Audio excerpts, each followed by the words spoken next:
Here to give us his expertise on this issue is Dr. David Grantham, a senior fellow at the Center for a Secure and Free Society. He's also the author of the book Consequences, An Intelligence Officer's War, which is now available for pre-order. So, Dr. Grantham, when we look at what's happening across the country right now, a big part of these protests that we're seeing is calling on the police to be defunded, stemming back to the idea that they're too militarized. Do you agree with that assertion? Well, thanks for having me. The question of defunding the police, I think we have to look at the philosophy behind it and the inspiration behind it. There are certainly legitimate questions regarding police reform, whether it's unions or the passing of military equipment to police. But the current argument for just simply defunding the police is the inspiration behind it is misguided and really in some ways sophomoric in its approach. That's not to discount legitimate reforms, but this is really, if you will, throwing the baby out with the bathwater.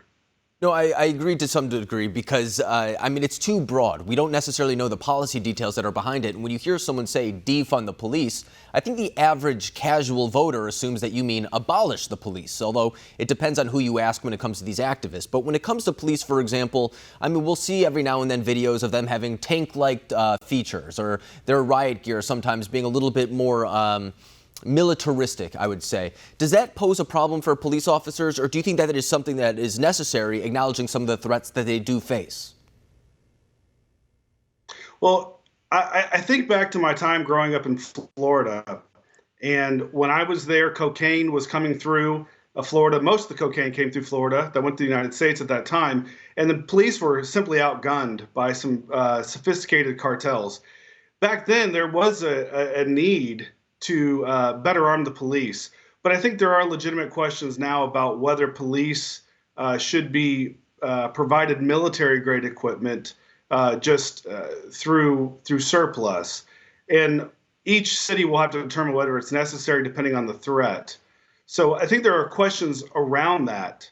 And the inspiration behind that is likely legitimate with questions that need to be addressed. But like you said, to simply defund and abolish is the consequences of that will rear their ugly head very quickly. And another situation I think back to, you say your time in Florida, and I also think back to the 1997 Hollywood type of situation where police were once again outgunned by two individuals. It didn't even take that much.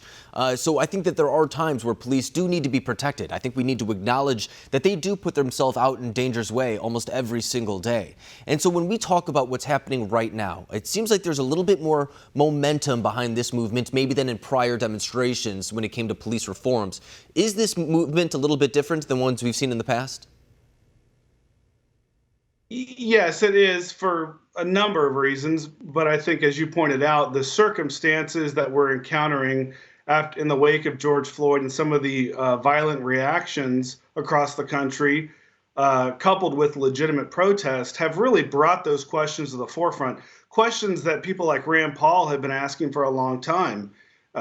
Justin Amash, there's a lot of libertarian-leaning elected officials that have asked these questions about police reform, and they've approached it and offered solutions for a long time.